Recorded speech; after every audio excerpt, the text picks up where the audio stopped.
me check and see, because everybody, I value the audience that I have, and I want to make sure that I'm helping to make you aware of some really great platforms that are out there. And sometimes when we hear about events, I think that we find ourselves feeling victim to only thinking of weddings, unfortunately, and not understanding that events can be a very broad spectrum of things. Where some people, all they live and breathe, the corporate and different types of expos. And so if you're one of those types of business owners, this is going to be a great conversation for you. So you want to definitely tune in. So today I have Catherine, as a guest today to have a great conversation about vendor management, because I always talk about that on this platform, because we cannot do all things by ourselves, and nor do we choose to, but we're looking to have teams and have either some of our costs being offset because we're allowing vendor spaces, because that is a thing, and we will dig into that a little bit more, and then we'll go into Eventeny as well. But I just want to first say thank you, Kat, for being a guest today and being a yes. Thank you so much for having me. It's so great to be here, and I'm so excited to talk about vendor events. It's my favorite type of event to go to for work or just for fun, and I've seen almost everything. At least I think. I always think I've seen everything, and then I see something else. But I'm so excited to dig into it. Yeah, and I find the vendor events have been, I feel like, been really growing and having this insurgence, I would say, in the last 5-ish, 10 years, or maybe because my age bracket has changed as well. Like, I remember during maybe holiday season, you'll see some vendor events, of course, like, oh, come to this Santa helper event, and you buy things, and now you're starting to see more and more people doing these festivals and these bigger scale events. And it was so on time when I first found out about your company, or this company, was because I knew that some people on my platform weren't going into private and social events. And they're like, well, I'm tired of using some of your competitors. What are some of the things in which we can use? And so all of a sudden I got this message from you, and I was like, oh, this is great, because I've had some people reaching out because more people are wanting to either do pop-up events, or doing these women's conferences, or they're just trying to have expos. And when you hear expo, please don't think we're talking about only like thousands of people. This can also be a smaller, more intimate one where you're only expecting to get 40 to 50 tickets sold. You still have to keep in control of what you're marketing for your business, because marketing is one thing. But then if you have the opportunity to sell tickets, because that can be a revenue stream for you to be able to produce that event, but you might have opportunities for sponsorships, or you might have opportunities for people to volunteer. All of those things do matter. So I would love for you to share a little bit about Eventeny, and like, what are some of the things that you find people are looking to your platform to be able to use it for? Yeah, definitely. First, I love what you said about seeing an uptick in vendor events, because that definitely has been the case, especially within the past 5 years. I don't know about you, but I remember growing up, or I would see like farmers markets, but that would be about it. There wasn't like open markets, street markets in the way that there is today. And I think that that comes from a shift of more people wanting to shop small and shop local, and wanting places available for them to do that. And so here at Eventeny, we focus on all sorts of events, but we definitely host primarily vendor events on our platform. And our platform is built out specifically to make it as easy as possible to host vendor events, from applications, booth assignments, payment processing, all of that done all in one place, and the ability to copy over things like applications, so that you only have to really do the work once. And if your event is similar, next time you can just kind of use the template that you created.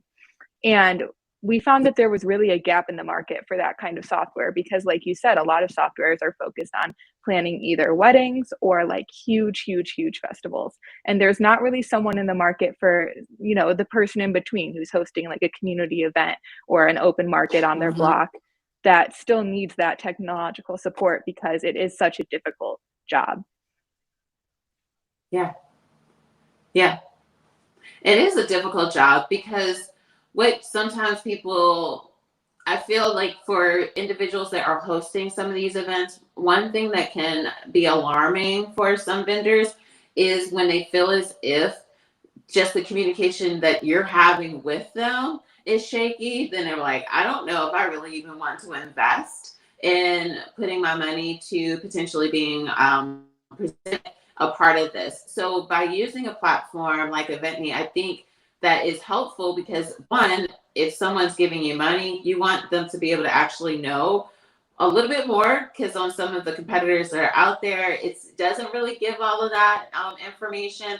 So it can sometimes, I feel like, be leery. And I feel like by being able to have a uniform way for people to feel confident of actually giving money, because the reality is that a lot of small businesses are finding themselves in a position where they're wanting to, they're kind of almost doing the math of, is this going to be an event I should align myself if I only have X amount of money available to potentially partner an event, then I need to make sure that this is going to, one, have professional people actually get putting this together.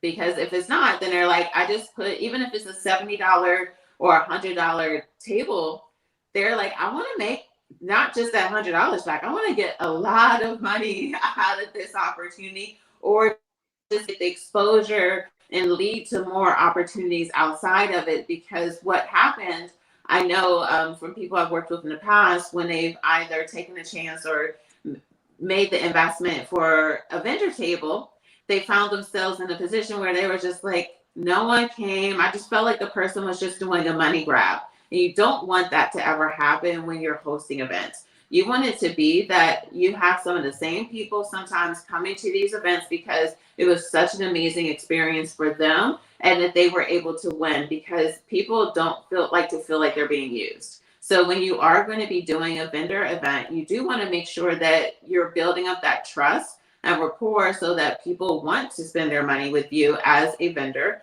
And then you also want to make sure that they're having a good experience, not that it's a money grab. Because I know I've seen people feel that way. And I know years ago when I would do vendor tables for some things for another business I did, it felt bad. Like the person says, oh yeah, we're going to have 500 people come and only like 30 people came. You're like, you oversold on this. Where with a platform like Eventny, I love the thing that I got excited about was the fact that you can do a diagram of the space and show what vendors are at certain tables. I was like, oh, that is amazing. Because I know even just to be on a client side of it, I like to know where I'm going. Like, I'm not the type of person, unfortunately, I'm not going to just roam around and look at every table. I know I can lie to you and say that that's what I will do, but I am not that person.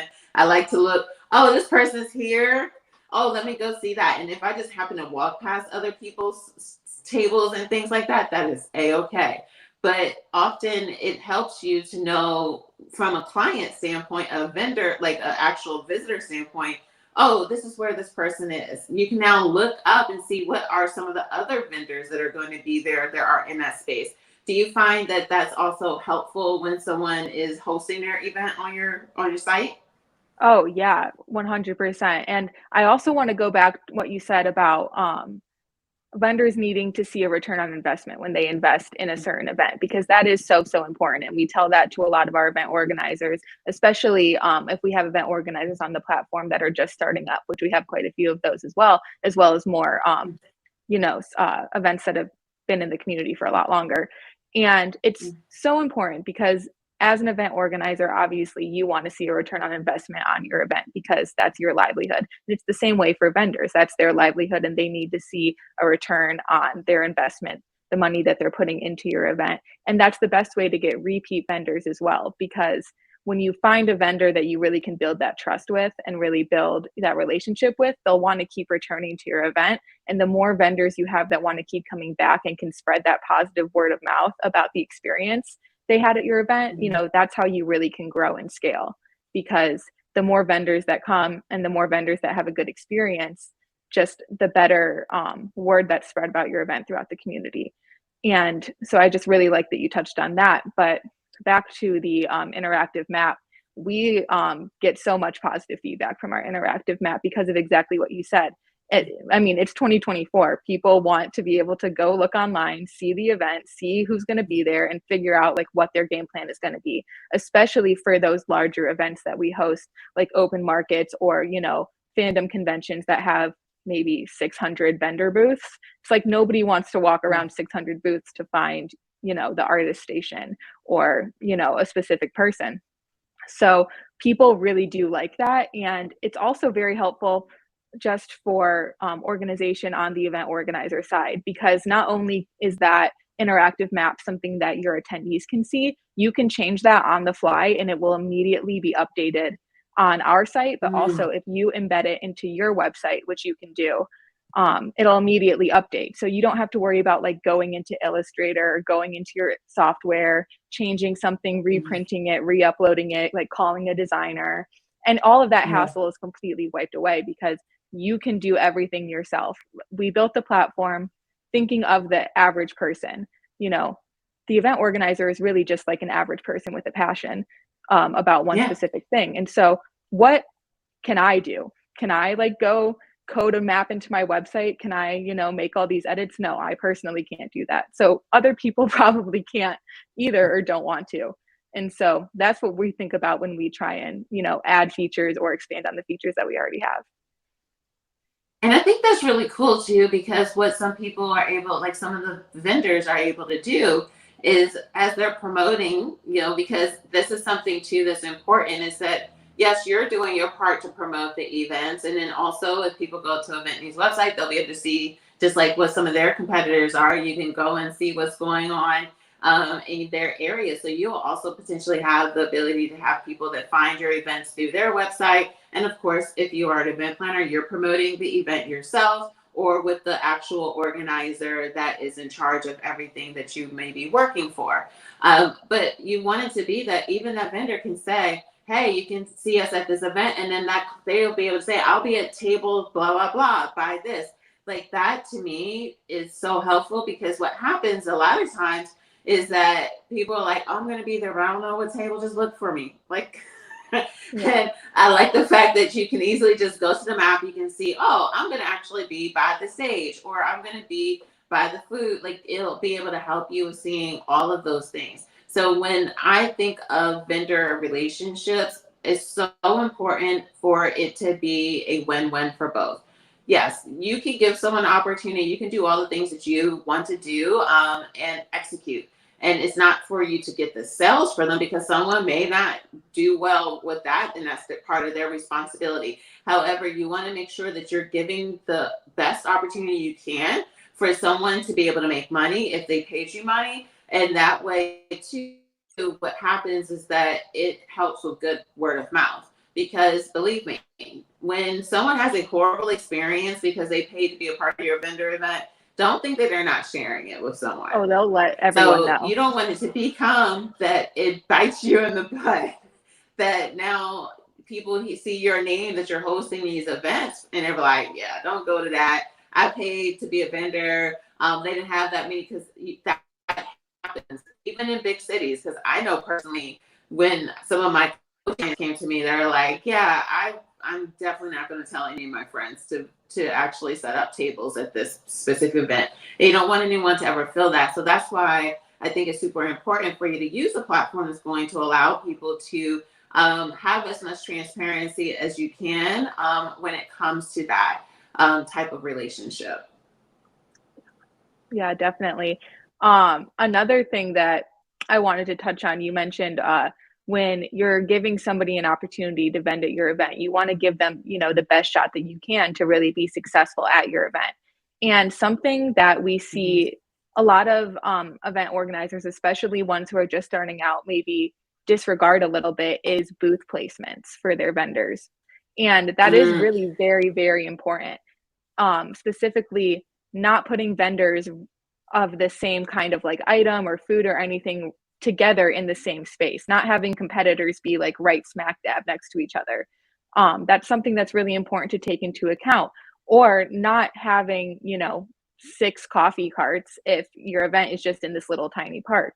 You know, not having 7 gold jewelry vendors if you only have, you know, 30 vendors total. You need to have a good mix, because otherwise 6 of those necklace vendors aren't going to make any money, and then they're not going to want to come Yeah. back. So it's, Yeah. it can be very tempting, I think, as somebody who's worked in the event space, on the organizer side, and also looking at it from the side that I'm on now. It can be very tempting to just anybody who wants to come sell at my event. Like, you can all come in, like, you're all writing me a check. Like, this is so great. I'm making so much money, the more the merrier. But that can get very out of hand very quickly. And then you can very easily find yourself in a situation where now nobody's making money because the buyers are having Yes. decision fatigue because they're walking around all these booths. They don't know what they want. The sellers, are right next to their competition. And so they feel like they're not going to make any money anyways. And no one's happy. Yeah. And so I think it's like a double-edged sword, especially when accepting vendors for your events. I would say it sounds crazy, but less really is more, especially if you're just Yeah. starting out. You want to have a manageable amount of different people with different skill sets that can make you have like a very well-rounded event. Yeah, no, and I'm glad that you mentioned that because I think that that's super important with organizing events. And some people may not think of it that way. They may think of it like, okay, I need to get these 10 tables sold or I need to get these 20 tables sold. But you have to have diversity when it comes to those types of spots because what happens is one, when people get there and they see that there's 10 other businesses similar to this, they automatically check out. They're like, I don't believe that this happened. They're upset because it happened.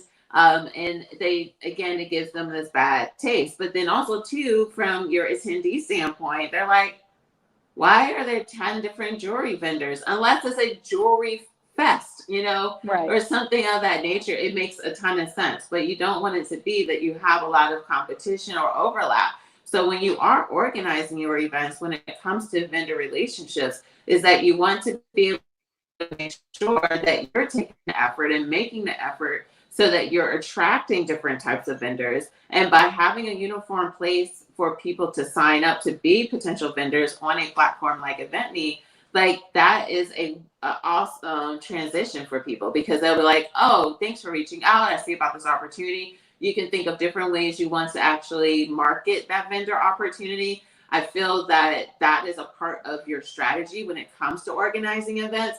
I do think that some events just naturally get people to join or attend, depending if people have to pay to get into the space or if it's free. And you have to be honest, like if people have to pay into the space and your price points for those vendors might be more expensive, you have to think about what's the audience that's going to be there because people may pay that big ticket price, but then you have vendors that pay for those tables and it just doesn't make sense for the attendee to spend. And yeah, you have someone invest all this money to come, but they're not going to spend. So that's where it's also important for organizers to be present to who are they really attracting to come to these events, because that helps you with choosing the right vendors to even try to have sign up. Because if you have someone that has very, I don't want to say very, because it's all relative to the person's finances, but let's say they have products that tend to run over $200-300, and it's something that some people would think that they would only spend $30 on. You can give that person the opportunity. So I think that just how you always hear, like every customer is not the right customer, every vendor isn't the right vendor. You have to be honest and look at the person's product, make sure it's a good fit for whom you're marketing this type of event to, so that it makes sense. Because it might be like, well, they should know, but everyone doesn't put things together. And I think it's super important for us as organizers and planners to do our due diligence to ensure that people are aware of who we're targeting and the type of people that will actually attend the event. Yes, that's so true. And I think knowing, I actually am doing a speaking session at a conference in a couple weeks now, and this is one of the main things that I'm hitting on about event marketing is knowing your audience and knowing your demographic is so Mhm. important, because those are the people that you're trying to impress, is your Mhm. community, especially if it's a smaller event, really just focus on marketing to the people in your direct radius and think about, what do those people like? What's the average income in my community? How much can these people, Mhm. afford to come out and spend? If tickets are $10, they're not going to want to go buy a $6 coffee. So it's like Mhm. a delicate balance that you need to really think about. And I think there's a hesitation on event organizers to not sell tickets because they think they're not going to make any money if their event is free. And that really couldn't Mm, be further from the truth, you know? And in fact, you might yeah, make less money through selling tickets because of what we just mentioned, you know? People aren't yeah, going to be spending as freely. And so yeah, having vendors and having even there's no harm in having your own booth set up if you're a community organization, you want to sell merch, do something, or have, you know, a profit sharing system with some of your vendors. There's so many other ways to make money beyond mm, charging exorbitant booth fees and, you know, really high ticket prices. The best way I yeah, think to get word of mouth about your event is to make it very open to the public and do a ton of marketing just, you know, on the street. Like I live in mhm, Chicago and I can't tell you how many street festivals I've gone to because I saw like a flyer on one of the like lampposts stapled on there, you know? And yeah, it's so it really doesn't have to be difficult. You don't need to do paid social media ads or anything crazy. Just stay within your yeah. community. And then if your event is successful, it will grow naturally because people will talk about it and more people will want to kind of join in, you know? Yeah, and so what would you also then, I'm glad you mentioned that because that's the part of local. Like I often talk about on my platform, I know that, I'm sure there are going to be people in different areas that are going to come across this video. But even so, yes, I do create content for people in different areas. However, I earlier just got home from a networking event. I have myself out in these Dallas Fort Worth streets always getting in front of people because it's so important for us to build up rapport and relationships. So when you're trying to do these events or get vendors, like one of the things I would even recommend is being intentional. Like you want to give yourself set like some jetway because I find like sometimes people come up with an idea like, oh, it'd be great to do an event and they charge these tickets and then half of the tickets are sold because you can tell it's a money grab. Like, let's be real.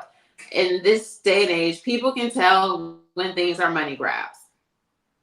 And sometimes you can grab the money, and then sometimes you just really can't. And like the thing is that both ways makes people feel some sort of way. So give Mhm. yourself enough of a planning period to do the adequate enough marketing so that way you can be more intentional with the relationships that you're trying to build, the marketing in which you're intending to have. You can even then try to get different sponsors to be a part of this so that offsets some of the costs in which you're having. But it is important for people to know you locally so they can push it inside of their networks and you get some foot traffic in there. And I do think having some free events, people do spend. Like I personally, when I used to live in DC, I loved every weekend going to the farmers market, always going to spend money. The vendors Mhm. spent and even with a farmers market outside of produce, I mean the produce section, of course, you're gonna have multiple produce, but each one actually had something different that they offered outside of like the standard apples and stuff like that. So some that you can tell that they have more mushrooms and like organic kind of stuff, and some other ones they had some of the exotic fruits and things like that. But still, they didn't allow 20 farmers. They Mhm. had 4 farmers that Yeah. that they allowed to set up. And even in that type of space, 4 farmers. Like Mhm. people sometimes don't realize that when you're having vendors, it's very important for us to have some intentionality with who we're trying to market to and the type of vendors in which we're going to have. Yes, exactly. And I love that you mentioned a farmer's market because I was actually just talking to a farmer's market in Stone Mountain, Georgia.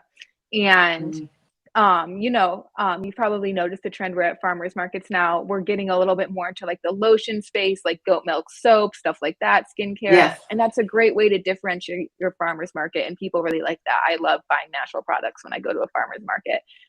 This Yeah. farmers market in particular, however, really leaned into that, like very, Mhm. very heavily leaned into that. And so now we're talking about a farmer's market where there's one farmer who sells like lettuce and potatoes and like a few other things, and like 3, 4, 5 people who sell soap. And it's like, well, people came for a farmer's market though. You market it as a farmer's market. People want to see the farmers. We've got 6 Yep. people selling goat's milk soap. So maybe if that's the route you want to go, if you find that's being successful, maybe you're looking for like an artisan craft fair, a maker's Yes. market, something like that. Maybe it's time for a rebrand. But what I noticed from, you know, their feedback that they gave me. This isn't a client of ours, it's actually a family member of mine who organizes this farmers market in their town. So I don't think she'll mind me talking about it. Okay. But the feedback that they were giving to me is that it wasn't very successful. And I said, well, probably because you didn't have any farmers there. And people in Stone Mountain, Georgia are not going to want like little earrings and little, skincare things. They want vegetables and fruits and stuff like that. That's why they're coming to the farmers market. And so I think they're going to rework it a little bit next year, but it's important to stay true to your brand. And it just speaks more to knowing what your community wants. You know, if you've had a successful event for all these years, it's totally okay to add a few things in, mix it up a little bit. But you don't want to stray so far away that people don't recognize your event anymore. Yeah, and the thing is too, with farmers markets, with artisan markets compared to farmers markets, people can, unless they're just the type of person that's shopping every week, there's no reason for them to come back every week. I'm not going to go through. So then what happens is then you're going to have to do, in my opinion, even more marketing to keep getting new faces to come in. Compared to food, I'm going to come every week because I go to the grocery store every week. So what happens unknowingly, you are killing off the repeat clients because I can't keep buying lotions or anything that's not food every week. So that's too comes down to us as organizers is understanding what are the habits. So if I'm doing something more frequent, what can I do to be able to make sure that people actually could come back frequently? So if it's always clothing, I'm not going to shop every time you have an event. But if I need food and certain types of perishables, it makes sense for me to do that. Yes, definitely. So sorry, go right ahead. No, I was just going to say, so for the platform, what types of businesses or types of events do most people find themselves posting on your platform? It's so crazy because it's literally all kinds of events that you can possibly think of, to be honest, beyond besides, like weddings and personal events. We don't see that as much because our platform is much more tailored to commerce, like having an event that is, designed to make money, or a fundraiser, because we have a lot of nonprofits as well. But we see I would say three main categories of events. First, we have our fandom conventions. So that's like Comic-Con, GalaxyCon, things like that, for, different fandoms. And those are huge. And they're also usually vendor events as well. So we have that side of it. And then we have, your farmers markets, your street markets, artisan craft fairs, things like that, which are usually either like recurring monthly, or if it's a farmer's market, like you mentioned, probably a little more often weekly, but like recurring vendor events that are usually happening like in the summer and fall. And then in our third category, we have city hosted events and like county fairs and things like that are hosted by either like a board of directors, a farmers co-op, or, a city. Which that could include like music festivals or like pride events, parades, fireworks shows, things like that are like one-time events that are hosted by some sort of municipal organization. So I would say those are our three main categories, but of course there's always like little offshoots, and you'll get the random, boat show or car show or anything like that. You'll get, random ones, but I would say typically those are our three categories that most people fall into. Okay, perfect. And then for vendor management, what are some of the things outside of people paying for their vendor table? What are some other things that an organizer can actually manage inside of Eventeny? Oh, there's so many things. So, I mean, if we're just talking about vendors, you can, create the applications for your vendors on Eventeny fully from scratch. You can customize them, make customizable questions. We start with like a very basic template, but you can really add to it and make it your own. So you can create your applications, have your vendors apply on Eventeny, and then you can approve, reject, or waitlist your vendors on Eventeny as well. And you can either do this in bulk by like clicking a bunch of names and hitting approve, or one by one. And you can also have it so that a message is automatically sent out when you take one of those actions. And then we also have a contract signing feature on Eventeny. So kind of like DocuSign. We have Mhm. that built into our platform. So if you need to have a contract for your vendor, you can do that through the platform as well. And then, as you mentioned earlier, our interactive mapping, so booth placements for vendors, you can either let vendors pick their own booths, which is a little risky, but some people love to do that, or you can assign booths to vendors on the platform in using our interactive map. And then the nice thing is, if you want vendors to pick their own booths, they can look around and they can see where people who have already picked their booths are going to be. So if they know, like, oh, I don't like her, I don't want to be next to her, they can not Yeah. sit next to her. If they're like, oh, I Yeah. like, that's my friend, like, let me go over there. They can do that. But then you also have that power as the event organizer to see, the whole list of vendors and place them strategically all within this one platform. And we also have kind of that same build out of features, the application workflow and everything. We have that for volunteers, if you need volunteers for your event, sponsors, and then we also have a fundraising feature, which I actually just used myself today because we were doing an event with a Humane Society in Dallas, actually. Ah, And so we have fundraising, sponsors, the interactive mapping, and then, of course, ticket sales. Really anything you could possibly need, to be honest, to plan an event. I can't think of really any aspect that you would need that's not on there. yes. No, and I think that that's great, especially for the organizers. Like when I first found out about the platform, I was like, oh, this is great because I know that even for some private chefs, I know they've hosted pop-up dining experiences and Oh, things of we that have those nature, and too. they needed to be able to sell tickets. And I'm like, there has to be something out there that can, and some people are like, hey, I'm thinking about having sponsors at this type of event. I'm going to be hosting this summit. And I'm like, there has to be something out there. So I thought that this would be a really great conversation for us to have on this platform because I always want to find really great platforms for those of you that are in the event industry so that you can streamline because we need to find some type of option, especially in 2024 when they were talking about growing and scaling. So I truly, truly appreciate you speaking with us today. Anyone that is still watching, I do want for you to know I have a link inside of the description. So then that way you're able to get access to scheduling a conversation with someone on their team so that you can start to talk about your organizing events so that you can stop using some of the competitors out there and feeling the pain that you may be feeling when it comes to organizing your event. If there's anything else you'd like to share just about the platform or anything that's coming up, feel free to do that. I'm just so grateful to be here. I'm so excited to be able to have had this conversation. And about the platform, I think I just wanted to say that it doesn't matter the size of your event. The first step to getting organized and growing is really just putting everything all in one place. And I think there's a tendency for people to think that you only need a software when you get to be this huge event. In reality, the events on our platform that make the most money, like the millions and millions and millions of dollar events, they started with us when they were like baby tiny and just had one event. Yeah. And now they're hosting events literally all over the country and the world, and bringing in millions of dollars a year.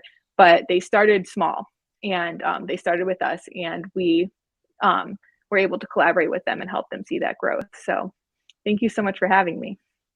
It's my absolute pleasure. And anyone that has questions, please feel free to comment below and I'll make sure that we address them once the recording is uploaded.